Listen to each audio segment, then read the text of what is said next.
Hello, everybody. Today I have Sweet Valley Twins, book number 22, Out of Place.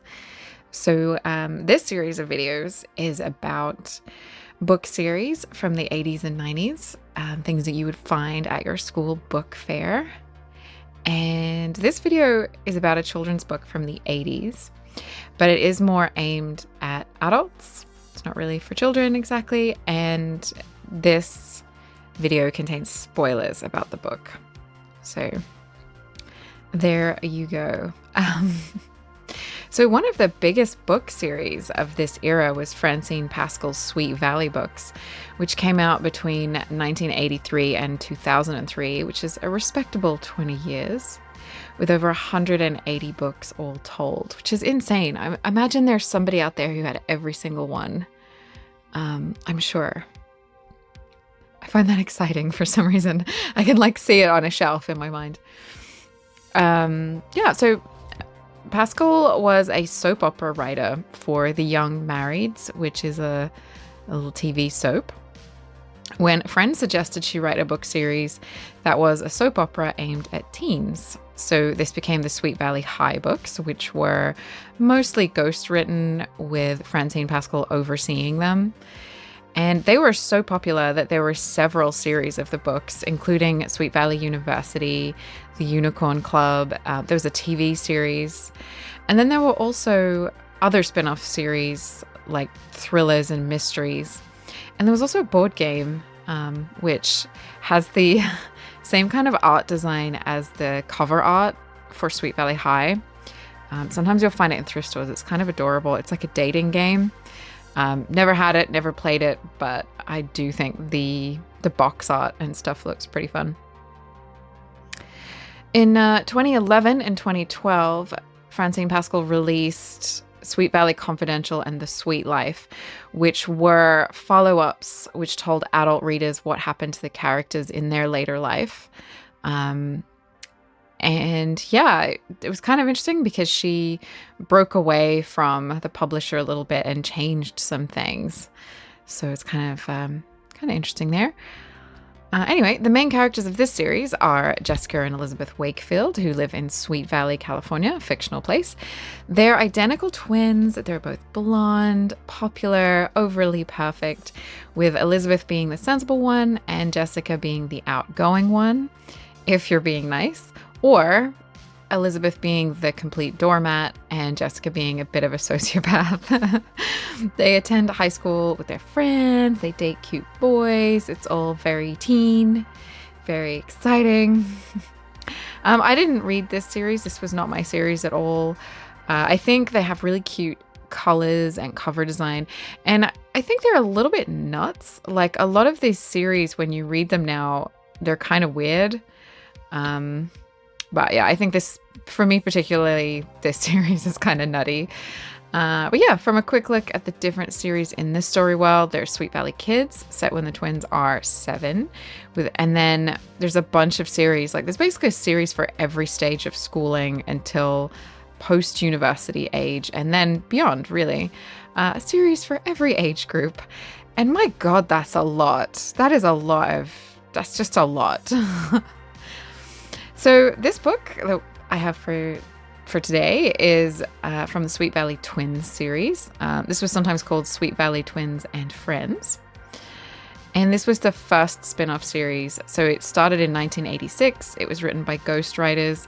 You can see on the front cover of this one, it has the little created by there above Francine's name. Inside, we do get the author name Jamie Suzanne, which is a pseudonym based on the first name of Francine's children. And it was actually various authors, so I don't really know why they bothered to do that. But anyway, the characters are 12 in this series, which is 6th grade and middle school age. And these were aimed at approximately 9 years old and up. And if you know the series, you will find a lot of your old friends and familiar faces from the other series are here too. Like a lot of these series, this book has a cute pastel color for the cover, a nice lilac here, and it's got the little circle in the center, framing a classic book illustration from this era. This was such this art style, or this illustration style, was just so popular in these book series at this time. And it's just so of its time. I love it. Here we have, I assume, Liz or Elizabeth, who has a lot of volume in her blonde hair here. And she's bravely wearing a white shirt in a barn, which is not a good idea. It is not going to stay white for long. And then this cute kid with her, she has the most 80s outfit. It's pink, it has frills, it has puff sleeves, it has that kind of wide collar shape there. You really don't see that style anymore outside of Sister Wives. I don't know. They look like they're having fun here, giving this pony a carrot, which she clearly deserves. Give that pony a treat. I wish I had a pony. You guys probably know I'm an OG horse girl, and I am happy that there is a pony potentially in this story. Okay, so let's dive into the plot. We open on a perfect sunny day in Sweet Valley. I feel like maybe it never rains in this town. And Jessica is rushing Elizabeth to get to school. Okay. This is a quote. Walking side by side, the twins looked like mirror images. Both girls had long, silky blonde hair. Their eyes were the sparkling blue-green of the Pacific Ocean. Everything about them looked the same, right down to the dimple in their left cheek. But that was where the similarities ended. Elizabeth was 4 minutes older, and even though it wasn't much of a time difference, she often felt like she was 4 years older. She was certainly more serious and much more responsible than her impulsive sister. So yeah, we get the lowdown on the twins. I find in these books there's always a little paragraph or a page or two at the start of the book that's kind of, repeated in each volume of the story. But yeah, Liz, as I said, conscientious, big word for a 9-year-old. And Jessica is a cheerleader, member of the Unicorn Club, which is for popular girls, basically. And Liz is on the school paper, which is very cute. So Ellen comes up behind them. I don't know if Ellen is a name from later series, because I know some of the other people, some of the names you'll recognize, you know what I mean? But yeah, Elizabeth comes up to them and says that Elizabeth's favorite teacher, Mrs. Waldron's niece, is coming to stay, and makes a point of calling the kid sight unseen a hillbilly because she's from the Smoky Mountains. Elizabeth, of course, has a favorite teacher because that's the kind of person she is, and she says she might interview the new kid for the paper. She is so keen, and to me that sounds like a terrible story idea for a newspaper, but whatever. Also, Dolly Parton is from the Smoky Mountains, and I immediately resent the hillbilly name calling. But Sweet Valley does not shy away from these kinds of topical themes. Jessica goes to meet Unicorn Club President Janet, who she's had a little tension with lately. No surprises there. And later in class, we meet the new girl. So to quote, "You, excuse me," a loud voice twanged from just inside the doorway. Mrs. Arnett stopped in mid-sentence and spun around to glare at the intruder. Standing at the door was a tall, thin girl with dark brown eyes and thick red braids. She was wearing a puff-sleeved green dress with a full, billowing skirt. On her feet were thick green knee socks and worn brown leather shoes. "I'm sorry to just bust in like this," the girl said, "but I'm looking for my Aunt Barbara." "It's her," Ellen Reitman announced loudly from the back of the room. "The hillbilly." So, clearly this poor kid is not going to fit in. She's also written like a cartoon, which, she's just so cartoonish. She's like Elmer Fudd or something. But yeah, Ginny Lu Culpepper, of all things, is the new girl's name, and Ellen immediately makes fun of her, making the class laugh. But Ginny Lu holds her own by pointing out that Ellen's slip is showing. Were kids wearing slips in the 80s and 90s? I think slips are so... I didn't even know where you would buy a slip these days, and me saying that her slip is showing, I think so many people probably wouldn't even know what that is. So, what is this, the 50s? And why would that be embarrassing that your slip is showing? I don't have the answers, but I really respect Ginny Lu for holding her own in that scene.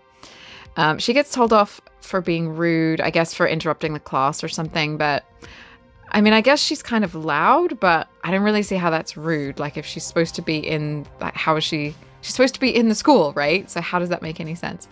But yeah, I guess maybe it's just rude to not be from California if you're at Sweet Valley. So Elizabeth rushes out after class, hoping to catch up with her and ask her for an interview, but Jessica stops her. Oh no, she's in trouble once again. So it's kind of a theme that Jessica gets into trouble and Elizabeth helps her get out of trouble or whatever. But yeah, sensible Elizabeth will have to get her out of whatever trouble she's in. That's our B plot. So what happened is, big drama, Jessica borrowed their dad's lucky tennis racket and lent it to Janet, whose brother ran over it with a lawnmower. So elaborate. And surely it's supposed to be a metal tennis racket. So I'm like, how's the lawnmower doing? Anyway, Janet didn't know it was special or whatever, so she just gave her a crappy racket as a replacement, not knowing it was sort of a fancy one. And Jessica does not have $50 to replace the racket because she's the cool sister, so she spends all of her money as soon as she gets it because that's what cool kids do. They do not save money. So Google tells me that that's about $200 adjusted for inflation. So good luck, kid. But basically, their dad's going away for 2 weeks, so they have a little bit of time to figure it out. Meanwhile, Ginny Lu has had the worst day of her life. Poor kid. So when I read her in this book, I could just hear Applejack's voice from My Little Pony. Like, that's how she's written. But her aunt tells her to hang in there and offers to buy her some new clothes to help her fit in better. And then they pull up, because they're in the car, they pull up outside this, the teacher's house, her aunt's house. So let me tell you how this house is described. This is a quote. The car turned the corner and pulled into the circular driveway in front of a big white stucco house with a red tile roof. Ginny Lu sat straight up in the seat and stared. Is this whole place your house? Mrs. Waldron nodded, her eyes twinkling. It sure is. The whole thing. Now come on in and take a look at your room. When Ginny Lu stepped into her new bedroom, she gasped loudly. It looks like one of those fancy doll houses in the mail order catalogs. The room had been completely done in blue and white. Even the wallpaper was patterned with tiny blue and white roses. Ginny Lu ran around the room inspecting every nook and cranny. Is this really my very own room? She had to hold back her tears.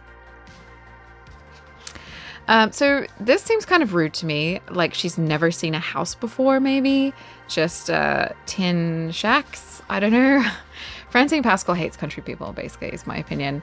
And I mean, how fancy can this house even be on a single teacher's salary? So that makes it worse to me. Because it's like, I think this is not even a nice... I mean, it's a nice house, but it's not like a super nice house in the neighborhood. And this girl from the Smoky Mountains is like, wow, my own room, like in a house. I don't have to sleep outside. I don't know. But anyway, we learn that Ginny Lu will only be able to call her mom once a week, which of course, because long distance calls pre-internet were expensive. I feel bad for this kid. Imagine being like 11 or 12.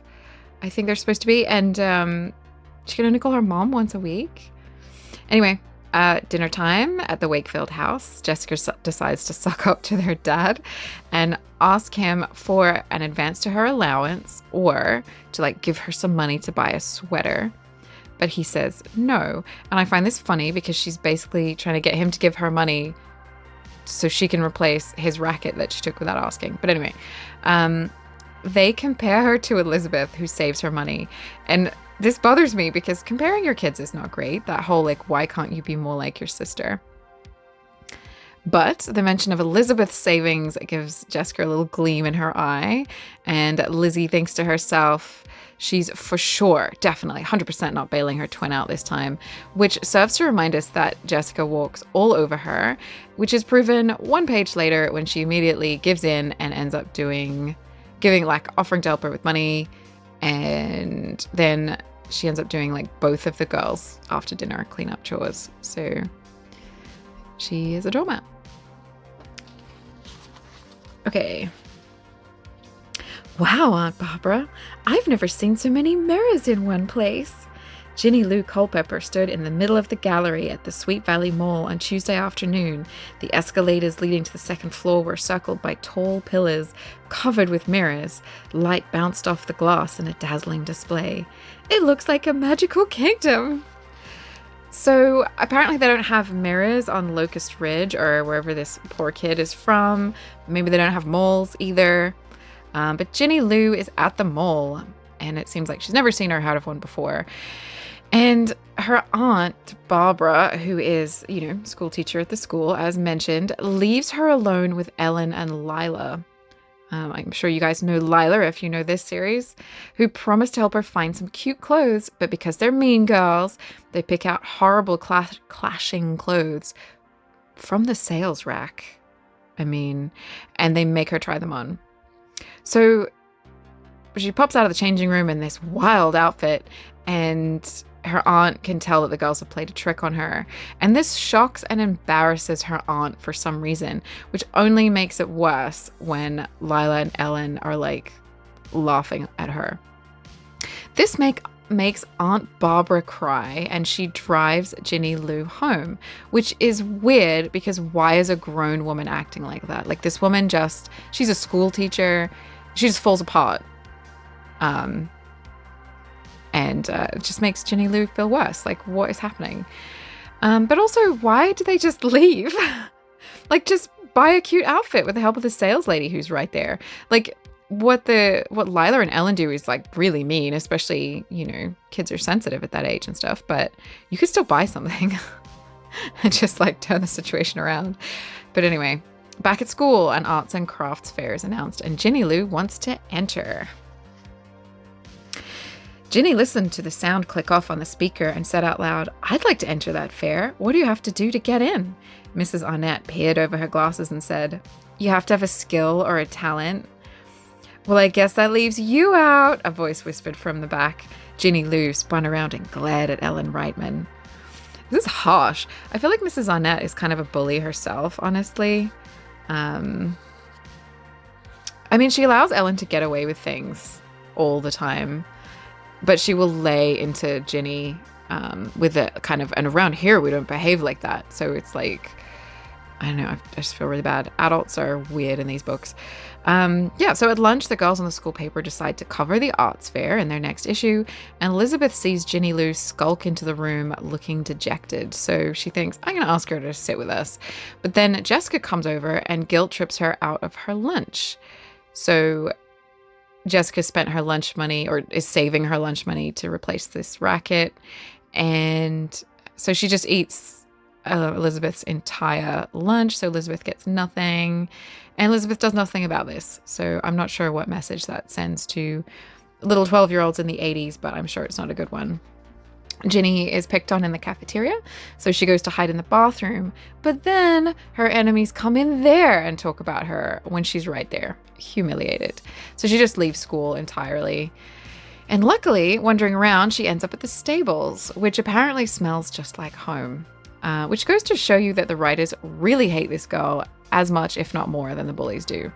So personally, I love the smell of a row of stalls, but it's not like her house would smell that way, unless there's a horse living in her house. It's kind of, what are they trying to say here? I don't know. But she just goes right on in, which is not okay. A barn is not a public place, but it's probably fine. And she meets this cute little gray mare who is described as being an Arabian, which is a breed, and she's pregnant. So I find this funny, in this book, of course the pony would be an Arabian, because this book is about sweaters that are cashmere and people that live in fancy houses and perfectly blonde identical twins. Everything sort of has to be a little bit fancy and, and whatever. Later Elizabeth bikes over to the stables, and it's mentioned that Ted is the stable boy here. And I feel like, I'm not 100% sure, but I feel like Ted is a character in other books. In other series of these books. Obviously, he's a character in this book. A lot of the characters mentioned are characters in later series, especially the flagship series, Sweet Valley High. But since they're just being mentioned as kind of an insider's winky wink, I'm not mentioning it each time it comes up. But anyway, so Ginny has let herself into the mare's stall and is singing to her, presumably country music or bluegrass or some kind of stereotypical song. And in her pocket is a whittled doll. Now, whittling is actually pretty cool, so no shade from me.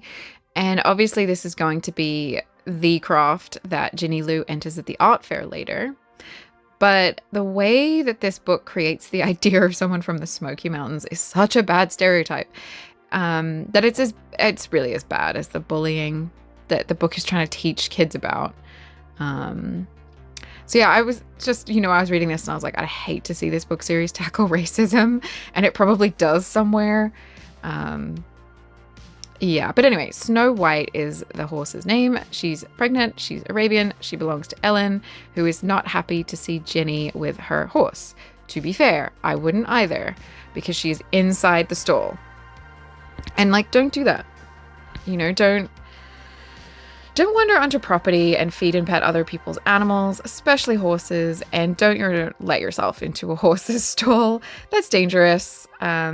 Maybe as dangerous as yelling at or around horses, which is what Ellen does next, because she's a great kid. So, to quote again, Ellen put her hands on her hips and faced Ginny Lu. "What are you doing here anyway? This is a private club, members only." "Ginny Lu is here as my guest," Elizabeth said quickly. "She has every right to be here, and I don't appreciate how you're treating her." "Oh, you don't, huh? No, you're not being very nice." And to that, Ellen couldn't think of anything to say. Yeah, private club, huh? That kind of seems to fit the Sweet Valley High vibe. But yeah, basically, Elizabeth offers the hand of friendship, and Ginny Lu is going to come back to the barn next time Elizabeth rides. So this Elizabeth riding horses thing seems a little bit shoehorned into the series to try and steal some of the Horse Girl series readers from other, trying to kind of get them to buy more books. Because, horse books series were huge in this era. But yeah, also not sure how Elizabeth gets a riding helmet on over that bouffant hair she has in the cover. Kind of wondered if maybe it would be a bump it. Is that the right era, or did those come later? Anyway, moving on. Hilariously, when Elizabeth gets home, Jessica has ransacked her room. She has trashed it. So she has decided she's going to have a yard sale to raise money for the tennis racket, but she's only selling Elizabeth's stuff, and she's broken things and whatever. So Elizabeth objects, not very strenuously, because she does not have boundaries, and Jessica tries some emotional blackmail. So I can't tell what is with these two. Why is Jessica like this? Why don't they seem to really have parents half the time? And when they are there, they barely intervene and they just have no idea what's going on. I can't quite understand if it's meant to be funny. I get that it's kind of meant to be a soap opera, and that's kind of, you want your good character to be really good and your bad characters to be really bad. I kind of get that. But Jessica seems unhinged, just unhinged. And Elizabeth needs therapy. They just both need therapy. They are not okay. Later that night, their mom has found the little doll that Ginny Lu made, and she says that's a lovely example of Appalachian folk art. So basically, it's worth money to collectors and is therefore kind of a cool hobby suddenly, which is somehow still kind of patronizing. But later at lunch, Elizabeth has had the brilliant idea that Ginny should enter her whittling into the arts and craft fair, along with some other things to showcase her home region. It's kind of making me laugh because they kind of make it sound like a foreign country.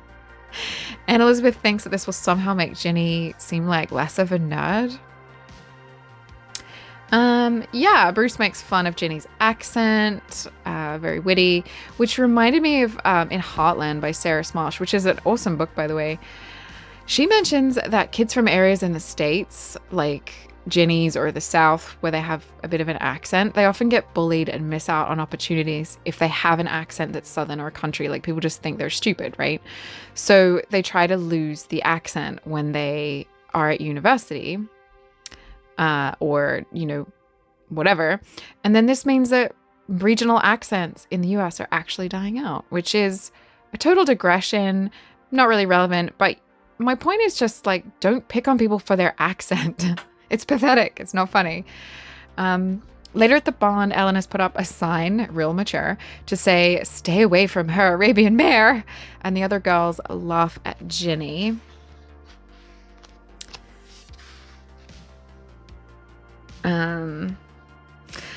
So just as she was about to swing the saddle onto Thunder's back, Ginny Lu screamed, "Hold it! Don't put that on him! It's broken!" Elizabeth dropped the saddle in midair, which is funny. Saddles are so heavy. "What's wrong?" "The saddle horn's fallen off." Hoots of laughter rang out behind her, and Ginny spun around. "What's so funny?" Yeah, so I guess the big joke is that for some reason, Ginny Lu has horse riding experience, but she doesn't know the difference between an English and a Western saddle, which is really not that big of a deal. But it just, like, the saddle horn wouldn't fall off. Like, it's very, very awkwardly done. But basically, Ellen goes on to dare Ginny to ride Midnight, the wild Mustang. I don't know what a wild Mustang is doing at this barn, but why not? So basically, it's a challenge, and she tries to prove herself by doing it. So these scenes at the barn are really bad. There's a lot of basic stuff that's, incorrect, just really wrong. And in a way that doesn't matter because it's just a book or whatever. But I think a lot of kids who would have been sort of horse mad would immediately know, even if they didn't ride horses. Like, that's how basic some of the incorrect information is. I don't know. I guess that's not really relevant, but it was just one of those things where I was like, wow, this is bad. But anyway, Ellen has sabotaged Ginny. And so when Ginny hops up on Midnight, she gets thrown off. Nothing is hurt more than her pride, which Elizabeth kind of leverages that to get her to enter the arts and crafts show to beat Ellen. I'm not sure how you win at an arts and crafts show.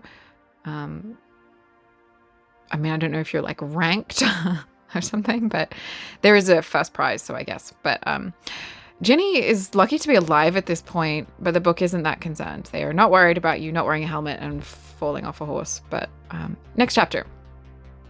Jessica approaches their brother Stephen to ask if she can do his chores in exchange for his allowance money. I'm not sure she's really done the math on this one. I don't know how much his allowance could be.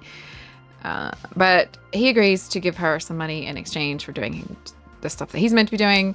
And I'm basically, at this point, I was like, I'm pretty sure she's going to get Elizabeth to do the work for her somehow. But amusingly, her brother hands her the broom and dustpan that he keeps under his bed. He's like, sure, you can do my chores. And he just produces a broom and cleaning supplies from under his bed, which is wild. Later, Ginny comes over with her dolls and her things. And Elizabeth and her mom are going to help design and make the display for her art show because she has to do a little table setup thing. So they go up to Elizabeth's room and Ginny comments on how pretty it is. Actually, it sounds similar to her room, which I read the quote for you before. I find this really interesting because girls' rooms or kids' rooms in this era were very much a thing. They were very decorated and sort of had a look to them. And I think kids were I don't know if kids are still this way, but it was very much you had your favorite colors and everything matched. And it was a bit of a interior design thing. And I remember a lot of cool kids' bedrooms on TVs and on TV shows, and people would be like, oh, I wish I had my room was like that or whatever. So in this book, we get a little bit of information about the colors and the trim of the bedrooms. And I just kind of liked that. I thought I'd mention it. Jessica overhears that Ginny's dolls are worth about $25 in 80s money, which Google says is about $70. Is that right? $25 in the 80s was $70 today. That's crazy. Anyway, she's ready to use and abuse Ginny for her dolls to get those Benjamins or Hamiltons. I have no idea. I don't know American money. that Saturday at the fair. Okay. You're at the fair. While they were talking, Charlie Cashman and Jerry McAllister appeared and stood off at a distance watching Ginny Lu whittle. They stared at her hands, absolutely fascinated. Finally, Jerry McAllister, who considered himself a pretty good carpenter, spoke up. "What are you making?" "This is what's known as a wimmy diddle," she explained. Both boys laughed, and Ginny Lu said, "I know it's a funny name, but that's all I've ever heard it called." "What's it do?" Charlie said, stepping closer to the table. "See this?" Ginny Lu held up a little hand-carved propeller with a tiny hole in the center. They both nodded. "I'm going to attach this to the end of this stick with a finishing nail." So basically she makes a few different things, including a G-Haw Wimmy Diddle, which, I mean, I don't know what to say about that. So basically, for some reason, her little carpentry whittling skills, she's making little sort of wooden toys and stuff, which is actually really cool, but for some reason, this stuff fascinates the boys, and they want to whittle too. And in fairness, Half-Life would not come out for another 12 years, so, you know, what else are they going to do with their time? I'm glad she's making friends. Meanwhile, the cassette tape ends because she's got music playing, and Elizabeth has to rewind it so they can listen to some more Appalachian tunes. So of it's time. The judges approach, and Ginny Lu starts reciting a poem about a fiddle and a boy and his father who live in the mountains, and it all gets a little bit toe-tapping. So Ellen and the Plastics, the Unicorn Club, make some jokes, but is Ginny put off? Well, basically, she finishes the poem, but she does make a dramatic exit when she thinks the whole room is making fun of her. Elizabeth looks for her everywhere, but can't find her, and Jessica turns up to distract her. She's found some buyers for the dolls. So Elizabeth does not bat an eyelid at this and just says, "Okay, good." But what is the plan here? No one has asked Ginny if she wants to sell them. The presumption is that Jessica will get all of the money. She's going to just take these dolls and sell them and keep the money. Even though she did absolutely nothing. She did no work. Like, Ginny is her little personal sweatshop. Why should she get any money at all? That's wild to me. Anyway, Elizabeth decides to look for her at her house, and Jessica decides that now that Ginny could make her some money, she might give Ellen a piece of her mind about being a bully. She's so altruistic. So at her aunt's place, Ginny is packing her stuff. She thinks she's brought shame on the entire family somehow, and she's planning on running away back home or something. And she has this thought that she's come lost in the arts and crafts fair, which is, I really don't understand how arts and crafts fairs work. Like, I get it's a school thing, and obviously there's like a first place prize for the best one, but how would you come lost? Like, I don't understand. Elizabeth turns up, and Ginny Lu's just not there, and Aunt Barbara is crying like a ninny, and she just doesn't know what to do. So I have a few questions. Why is she not doing anything? She's a grown-ass adult. Why does Elizabeth know what to do and she doesn't? And why isn't Aunt Barbara at the school where her niece is doing a thing? She should be there to support her. I don't get it. Elizabeth guesses that Ginny's probably gone to the stables, good guess, to say goodbye to the cute pony that she sort of befriended, so they head there. Adults are just so weird in this series. Meanwhile, at the barn, the little pony has given birth prematurely to a foal, and it needs help.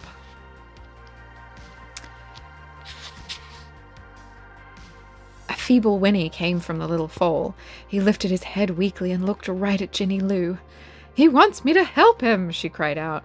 Without a moment's hesitation, Ginny Lu pushed back the door and stepped into the stall. "Be careful," Ted warned. "She might hurt you."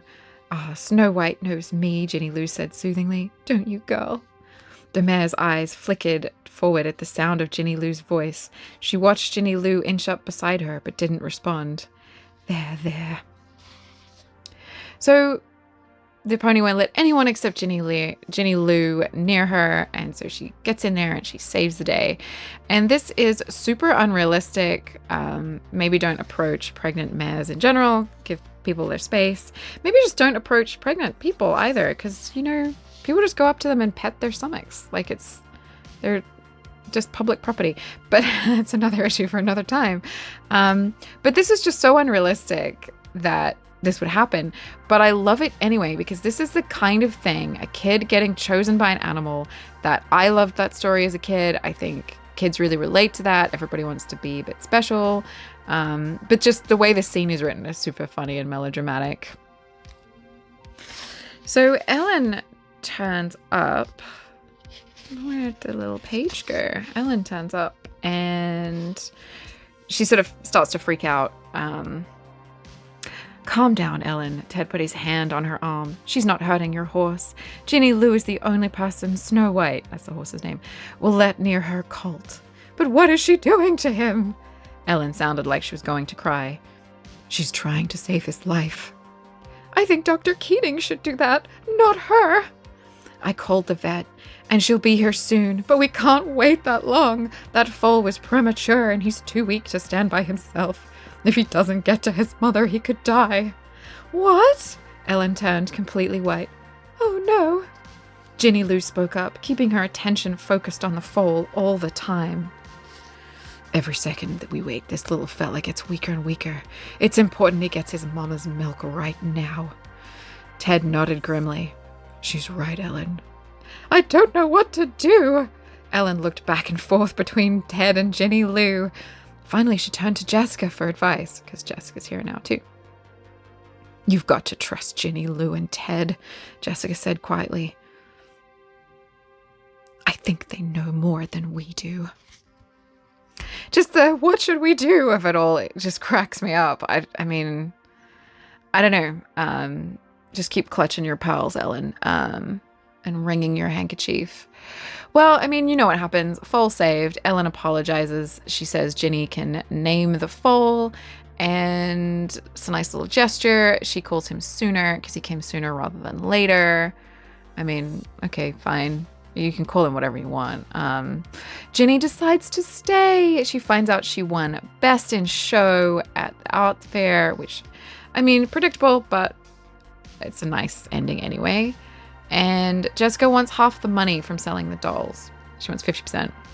But she does agree to 10%, which is still wild because, like, I get that she went out and found a place where Ginny could sell her dolls. Like, I get that. But Ginny did not ask her to do that. Ginny never expressed wanting to sell them. I don't see why she should get 10%. I do see why she should get 10% if it was in the adult world, if that makes sense, like an agent's fee. You know, like that kind of thing. But, I mean, they're 12-year-old girls. I don't know. But apparently from selling them, Jessica's going to have enough to replace the racket and make a profit from 10%. Which means she was just greedy wanting 50%. But, I mean, it's the 80s. Greed was good. So, whatever. The book ends with a little cliffhanger. All's well that ends well. The school is going to have a time capsule, and the Unicorn Club want their pictures in it so that they'll be famous. I'm not sure how that makes you famous, but that's fine. It was a different era. So the last line of this book, I'm going to win that contest, she thought, no matter what it takes. Which, you know, in Jessica's case, it could mean anything. Find out if Jessica will become a Sweet Valley legend in Sweet Valley Twins number 23, Claim to Fame. I just thought that was kind of interesting. I'd forgotten, I've only read one or two of these, but I guess, you know, with this sort of soap opera format, these books kind of end with a little... I mean, often all these book series might have a first chapter from the next book, or just something to encourage you to read, get the next one and sort of collect them or whatever. But in Sweet Valley, the last sort of page or little bit of the book refers to the next book. And yeah, it's kind of like at the end of a TV show, you know, where they kind of give you a little cliffhanger, which I think is just kind of interesting. I don't know. On the next page, there's an ad for a Sweet Valley Slam book and then more books in the series. I always loved the ads in the back of these books. There was always like fun.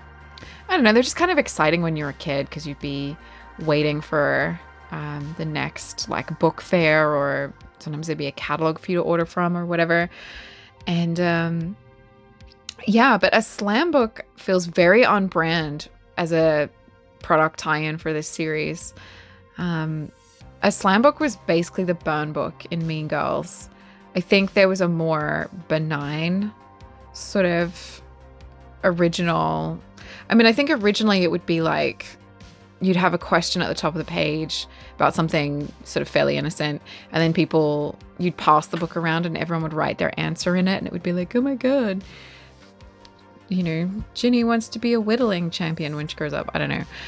But essentially, in reality, because, this is the way things go, a slam book just became a burn book, like the one in Mean Girls. So it just tracks that that's what, Francine Pascal's marketing team would have come up with. But yeah, basically there you have Francine Pascal's Sweet Valley Twins. That was number 22, Out of Place.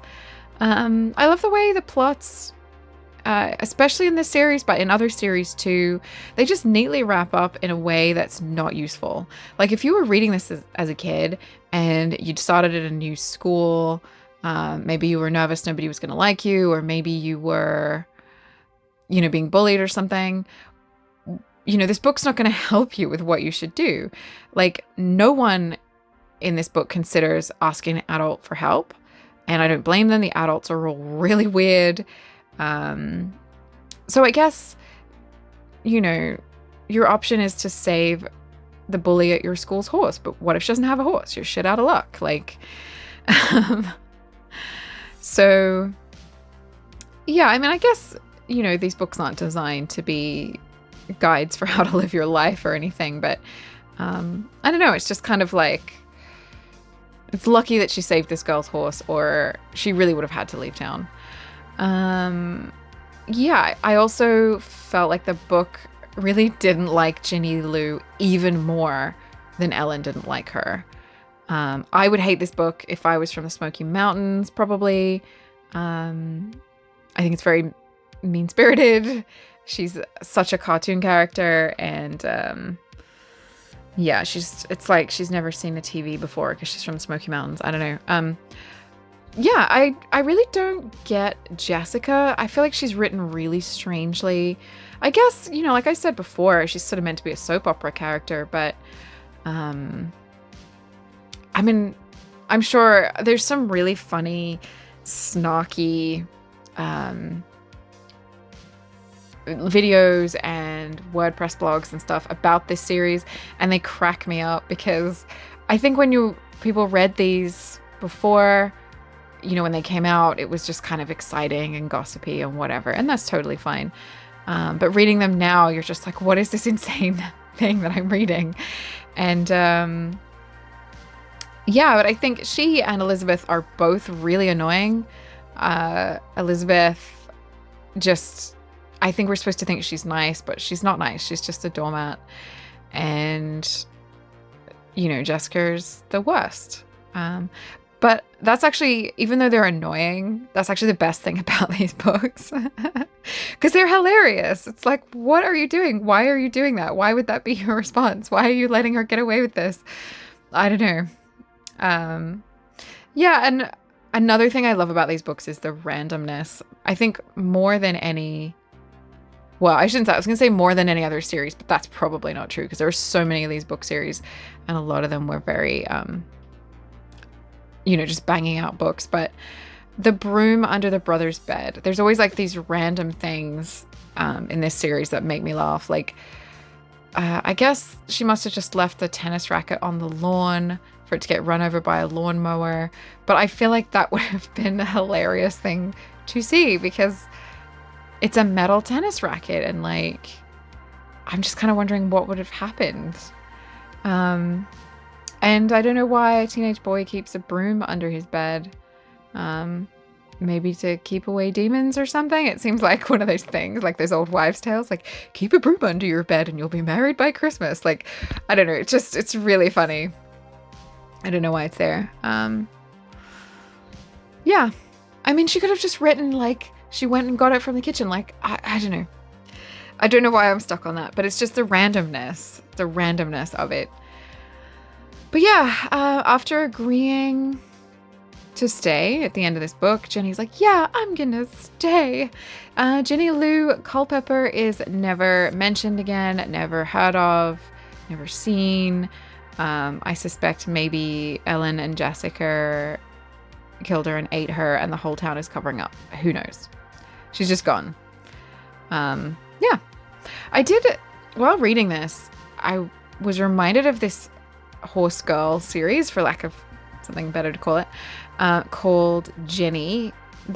So this Ginny is spelled with a G. There was a series set in Scotland by Patricia Leach, I think, and the girl's name was Ginny with a J, and she had a horse, and her horse was an Arabian, and she was really good at art or something, and she was selling her artworks in craft stores to kind of help make money to keep her horse. I was kind of wondering if anyone remembered those, but it did come to mind, like this kind of, the girl's name's Ginny and she makes art and she sells it in the story, and there's a horse and it's an Arabian, and I don't know, there was just a couple of things there where I was like, oh, that's interesting. I wonder if they were inspired because those series were out at the same time, or if anyone remembers that series. I seem to remember that it started to have some interesting kind of Celtic elements to it or something. I might have to find one of those. I used to have a couple of them, but I don't have them anymore. But anyway, I didn't read this series, The Sweet Valley, any of the Sweet Valleys as a kid. And did any of you guys read them? Did it make sense to you at the time? Did you have a favorite character? Has that changed? Yeah, I will say they deliver on the drama, which is really fun. But yeah, that's Sweet Valley Twins. Out of Place. Very exciting. Yeah, so that's it for me until next time. I think I have another one of these for you guys, and more, because there's always more of these series and some of them are really fun. So until next time. You can check out some of my other videos. I also have another channel and socials, so you can find links below if you want more of that. And if you want to hang out again, remember to like and subscribe. And you can always leave a comment, let me know what you thought, or let me know what else you might want to see. Thank you.